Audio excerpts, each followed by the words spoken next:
Roh Kudus. Masing-masing kita penuh Roh Kudus. Amin. Sama seperti yang kita baca tadi, di sini dikatakan tampaklah kepada mereka lidah-lidah seperti nyala api yang bertebaran dan hinggap pada mereka lebih kuat pada mereka. Mari angkat tangan kita, ikut-ikut doa ini dengan sungguh-sungguh, katakan, mulai malam ini Tuhan, kami masing-masing penuh Roh Kudus.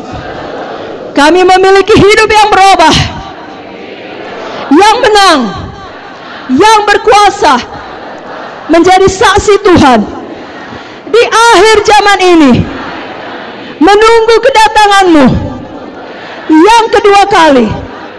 Kami semua berjaga-jaga, hidup dalam Roh, dipimpin oleh Roh.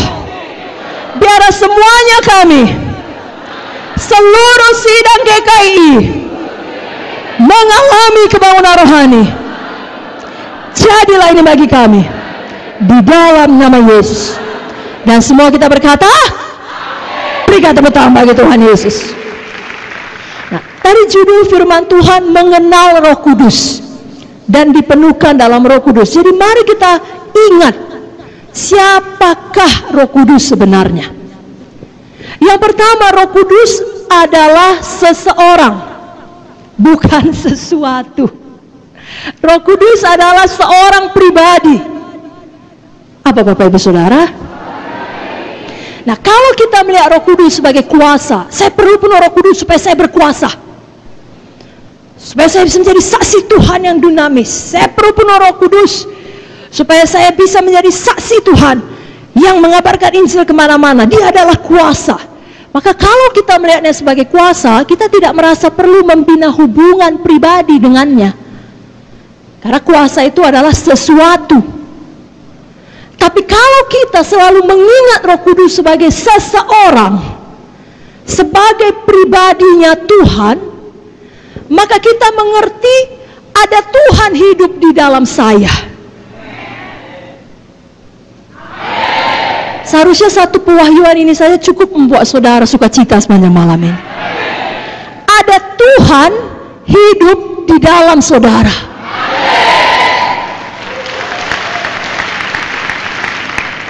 Saya ulangi, ada siapa di dalam saudara? Tuhan yang bagaimana? Tuhan yang hidup, yang menciptakan langit dan bumi dengan perkataan, yang adalah Alfa dan Omega, yang adalah yang awal dan yang akhir, yang memegang segala kuasa, yang maha tahu. Itu yang hidup dalam saudara. Namanya Roh Kudus. Jadi dia adalah seseorang. Dan kalau kita mengingatnya sebagai seorang pribadi, maka kita mengerti bahwasanya tiap-tiap hari kita perlu membina hubungan pribadi dengan dia. Semakin mengenal dia, lebih intim, lebih dalam. Saudaraku masih ingat Galatia 5:22? Apa itu saudaraku? Buah roh. Mari buka Alkitab saudara. Buah roh. 1, 2, 3 ya. Tetapi buah roh ialah kasih, sukacita, damai sejahtera, kesabaran, kemurahan, kebaikan, kesetiaan, kelemah lembutan, penguasaan diri. Tidak ada hukum yang menentang hal-hal itu. Saudaraku, Roh Kudus sebagai seorang pribadi punya perasaan. Hanya seseorang dan bukan sesuatu yang bisa mengasihi. Hanya seseorang yang bisa merasakan sukacita. Jadi, Roh Kudus adalah pribadi yang punya perasaan, yang hidup di dalam kita. Marilah kita belajar tiap-tiap hari punya hubungan pribadi dengan Roh Kudus lebih dalam, lebih intim. Oleh sebab itu, jangan duka citakan hati Roh Kudus. Apa Bapak Ibu Saudara? Saya mau tanya, bisa Roh Kudus berduka cita? Bisa, karena dia seseorang. Dia bisa merasakan. Mari kita buka ayatnya dari buku Efesus 4 ayat 25 sampai 30. Efesus 4 ayat 25 sampai 30. Dapat Bapak Ibu Saudara? Mari kita baca dengan kuat-kuat. Bapak Ibu Saudara siap? 1, 2, 3 ya. Karena itu buanglah dusta dan berkatalah benar seorang kepada yang lain, karena kita adalah sesama anggota. Apabila kamu menjadi marah, janganlah kamu berbuat dosa.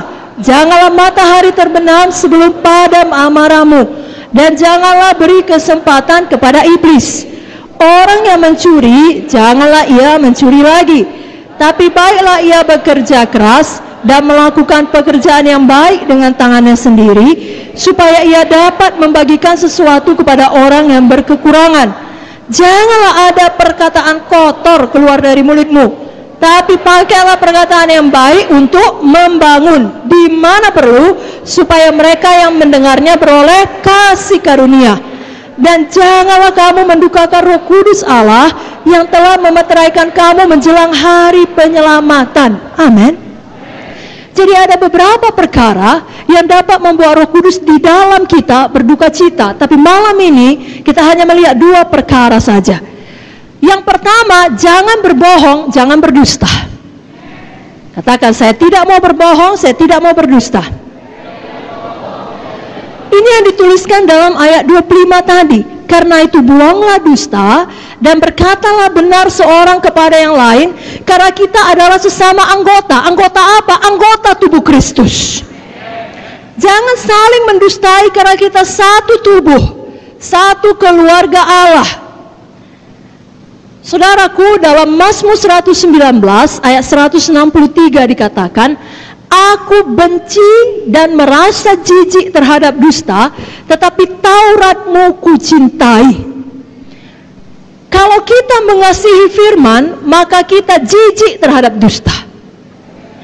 Benci kepada dusta adalah tidak benar, tidak seharusnya benar, walau disayangkan dalam beberapa occasion itu benar. Pernyataan yang mengatakan banyak orang Kristen biasa bohong, seharusnya itu tidak boleh demikian terjadi. Kita adalah orang-orang yang jijik terhadap dusta, jijik, benci kepada kebohongan, tapi sebaliknya kita mengasihi firman Tuhan.